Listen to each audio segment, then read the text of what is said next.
Shalom, Israel. Without SUPK coming out of 1 West Harlem, New York, 125th Street under Commander General Yohana. This is 1969. We've been bringing out the truth that so-called blacks, Hispanics, and Native Indians are the children of the Bible. I'm Priest and Officer Yashala. Back to you again with boots on the ground. We're going to get right into it, y'all. We're going to cover these articles and we're going to bring it out. Now, this being that we're around in the end of Black History Month, I still want to go over and touch certain interviews and things of that nature, because now we also starting to have black entertainers come out and confront, oppressors about the behaviors that they have in terms of how they carry us and treat us in general as people. And now they're starting to stand up instead of falling for everything. Going to start with Ice Cube. Up against that line a little bit. You got a lot of black show, but you be bucking up against that line a little bit. You got a lot of black jokes. You know what I'm saying? You do. Well, it's against races. Yes. Sometimes you sound like a redneck truck. No, I don't. Yes, you do. No, I don't. That I got to push back on. All right, it's my opinion. Okay, it is. My thing is Never heard that opinion before. My thing is this. What made you think that it was cool to say that?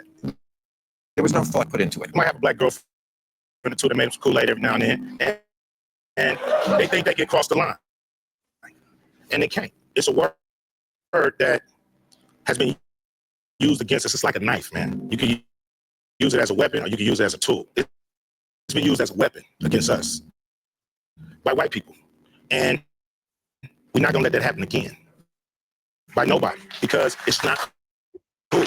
That's our word now. You can't have it back. I love your show.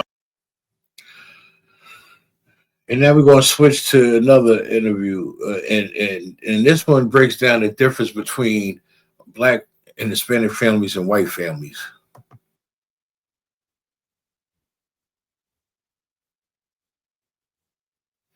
Oh, Salakia. I forgot to share it. Salakia, bear with me. I'll just edit that. That's cool. Don't do it. Your black family, everybody.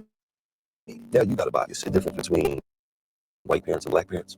White parents, they see their kid win, and they already been successful in life. They're not expecting anything. You try to buy them a nice car, they're like, Billy, I got a Bronco. You worry about you, Billy. Don't do it. Your black family, everybody needs it. Now you got to buy your sister a car, your mama a house, your two brothers a car. Before you even do anything for yourself, you already $1 million in the hole. Now you got to help them maintain the shit that you bought them that they can't afford. Now she need brakes. She can't afford the brakes, so now she done rolled the rollers off them. Now it's $8,000. You like, damn, wait, hold on.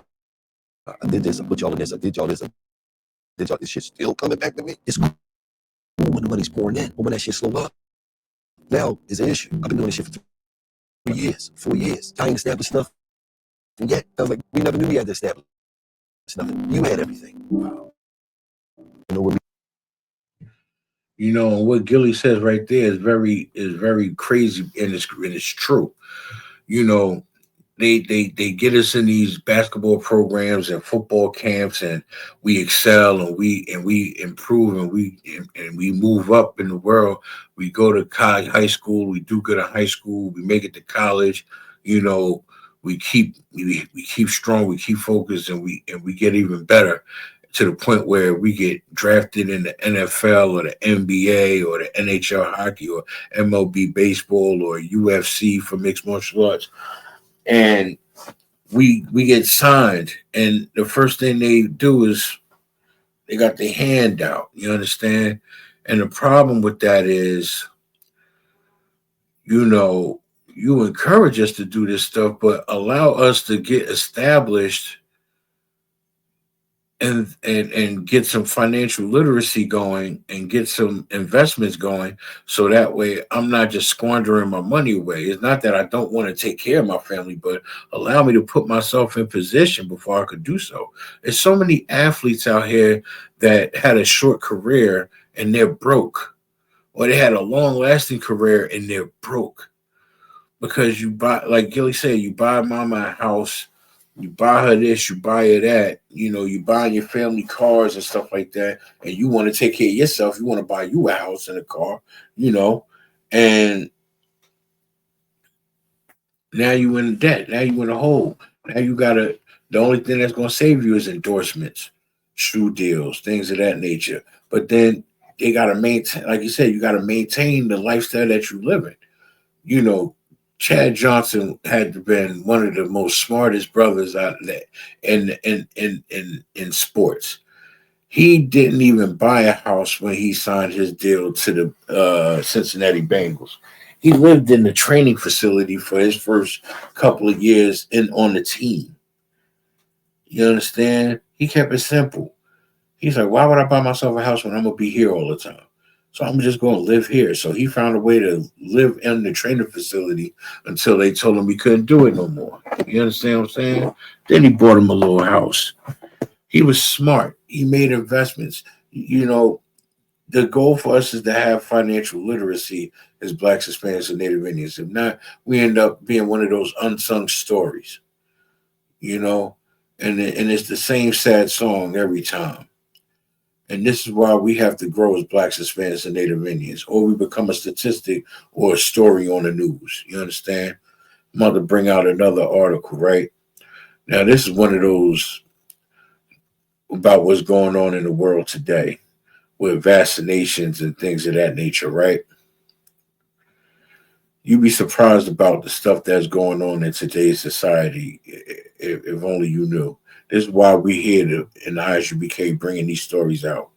We look back in history, we wonder how atrocities are committed. We saw it during COVID. The unvaccinated were segregated against, discriminated against, barred from entry in restaurants, denied medical care, denied the ability to travel, in some instances, fired from their jobs. I wrote back in November of 2001 in Newsweek about how, at the time, looking at data, I knew I had a 99.97% chance of survival against COVID. Why would I get a vaccine for a virus that is not a threat to my life when we don't know what the vaccine is going to eventually do to you down the road? And the administration, the Biden administration, knew this as well.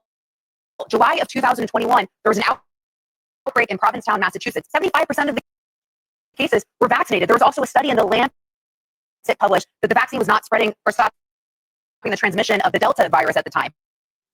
Yet Joe Biden went out on a town hall in July of 2021, lying to the American people, telling them you would not get COVID if you got vaccinated, and then forced the vaccine in the arms of Americans. And we still don't know fully know what the vaccine did to people who didn't need the vaccine in the first place, and COVID was never a threat to their life. So it was a shameful, evil period of time, and there needs to be some level of accountability, in my opinion. It's so heavy that lady brought that out, right? Because let me tell you something. I had COVID twice. The first time I wasn't vaccinated, right? And I didn't have no regular cold symptoms like everybody else, but I was hospitalized with stomach issues.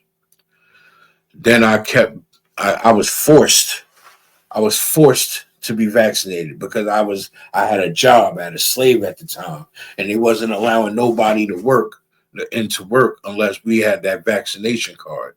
So if it was either face unemployment, and I didn't work long enough to receive unemployment. So I was faced with a difficult situation. Do I try to get into another job when I had to struggle to find this one, or do I just say F it and get the vaccination? So I got the vaccination, right? I had got COVID again, vaccinated. And the problem with that was it gave me permanent lung issues. I don't know if it was COVID that gave me the lung issues or the vaccination, but to this day, I have lung issues. And this is stuff that we as Blacks, Hispanics, and Native Indians have to be mindful about and be careful of, because you never know what's going to happen to you if you keep following behind America and their propaganda. Until the next episode, this is Yashala reporting to you for Boots on the Ground. Shalom, Israel.